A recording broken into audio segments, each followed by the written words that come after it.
और हिमाचल प्रदेश में कर्फ्यू लगा है। अब इस वायरस को हराने के लिए आम आवाम जो भी कर सकती है, मुशक्कत कर सकती है, मदद कर सकती है, वो कर रही है। लेकिन सरकार और सरकार के तंत्र पर एक आशंका की एक उंगली उठ गई है कि भाई कि क्या ईमानदारी से सरकार और सरकार का तंत्र इस वायरस को हराने के लिए काम कर रहा है कि नहीं कर रहा। और इसलिए हम आज राज्यपाल महोदय के पास आए बतौर CPIM और हमने उनसे कहा कि जिंदगी का बहुत बड़ा तजर्बा है उनका और कॉन्स्टिट्यूशनल जिम्मेवारी भी है कि अगर कहीं ऐसा विषय आ जाए तो कैबिनेट के एडवाइस के अलावा भी गवर्नर महोदय सरकार को एडवाइस कर सकते हैं। हमने कहा है आप उस पावर को एक्सरसाइज कीजिए। 3 स्पष्ट बातें हमने कही है।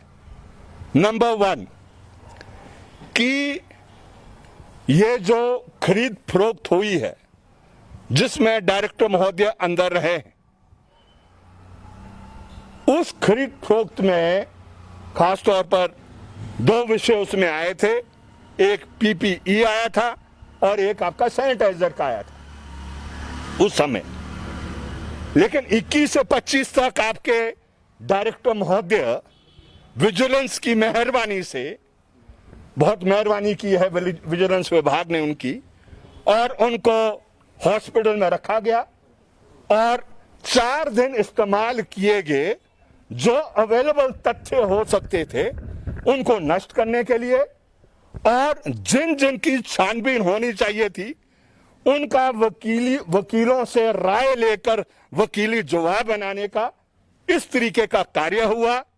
और आप जानते हैं कि डिजास्टर मैनेजमेंट एक्ट एक ऐसी कानून है जो होना तो चाहिए लोगों की मदद के लिए, लेकिन उसका दुरुपयोग बड़े पैमाने पर कुछ लोगों द्वारा किया जा रहा है जो राजनीतिक तौर पर भी शक्तिशाली है और वो थोक में मुनाफा, विंडफॉल प्रॉफिट बनाने का पूरा कार्य चल रहा है। दूसरी बात हमने क्या कही है? दूसरी बात हमने राज्यपाल महोदय से ये कही है कि एक कानून है वो 2017 में उसके रूल्स बनाए गए, संसद से पारित किए गए, जिसमें कोई भी खरीद फरोख्त जो आप करते हैं वो बगैर एथिकल कमेटी का गठन किए बगैर किए हुए आप खरीद फरोख्त नहीं कर सकते हैं। चाहे आप वेंटिलेटर खरीदे, चाहे आप क्या कहते हैं PP किट खरीदे, चाहे आप मास्क खरीदे, वो गवर्नड है उन रूल्स के तहत। और खास तौर पर ये तो ड्रग्स और कॉस्मेटिक एक्ट 1940 में आ गया था और ये गवर्नड है ये सारी बातें उस कानून के तहत।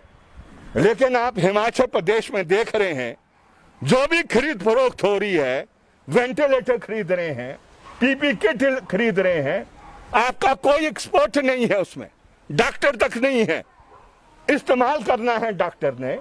लेकिन उस कमेटी में जो लोग हैं वो इस प्रकार के हैं जिन्होंने ना वो वस्तु पहले जिंदगी में देखी, ना उसको इस्तेमाल उन्होंने करना है, ना उसके बारे में जानकारी है।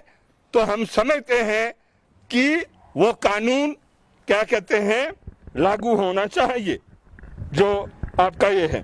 और तीसरी बात हमने ये कही है कि जिस दिन से ये वायरस देश में आया, लोगों ने इस वायरस को हराने के लिए ये नहीं देखा कि उसकी जेब में कितने पैसे हैं, उसने पूरी कुर्बानी दी है उस वायरस को हराने के लिए। मैं बहुत से गरीब लोगों को जानता हूं जिन्होंने अपनी पूरी तनख्वाह दे दी।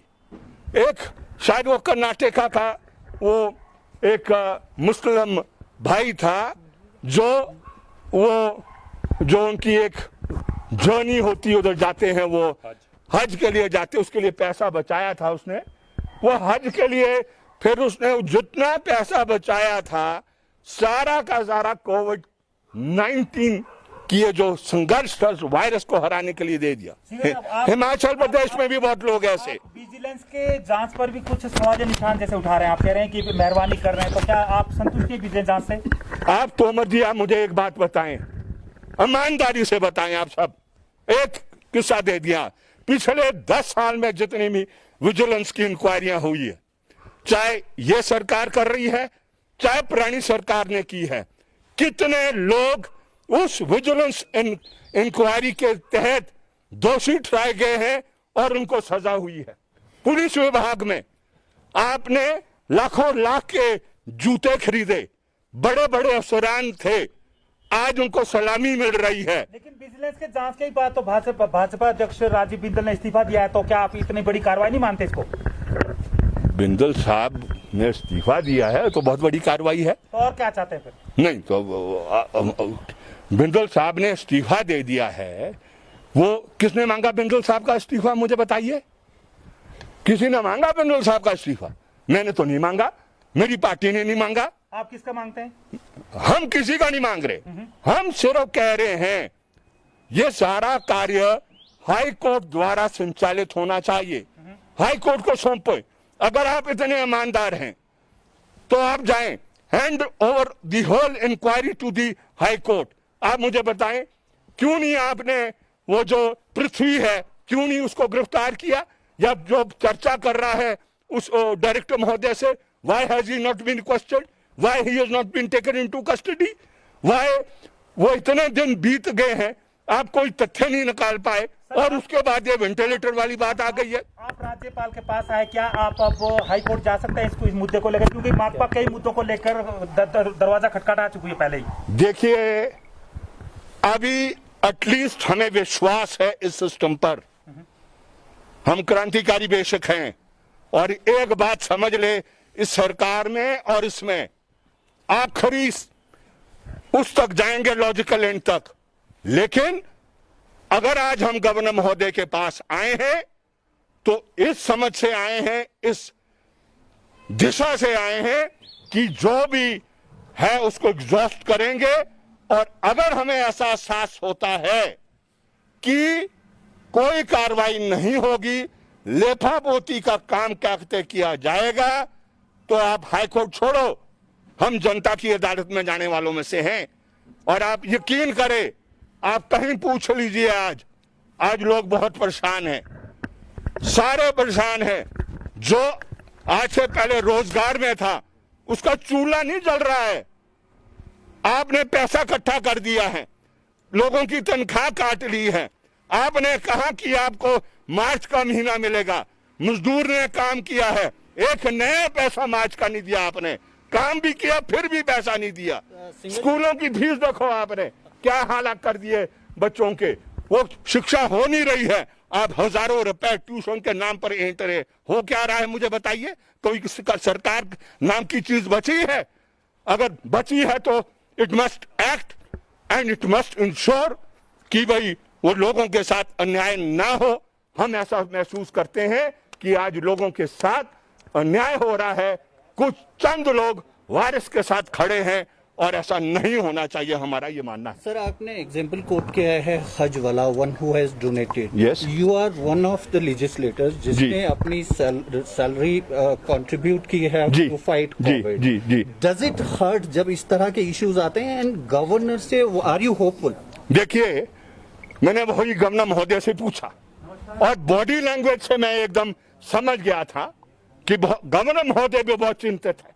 जो हो रहा है, कर पाएंगे नहीं कर पाएंगे हम मैं नहीं कह सकता हूं, but his body language was positive, और उन्होंने कहा कि जीरो टॉलरेंस होगी करप्शन की, कोई करप्शन टॉलरेट नहीं की जाएगी।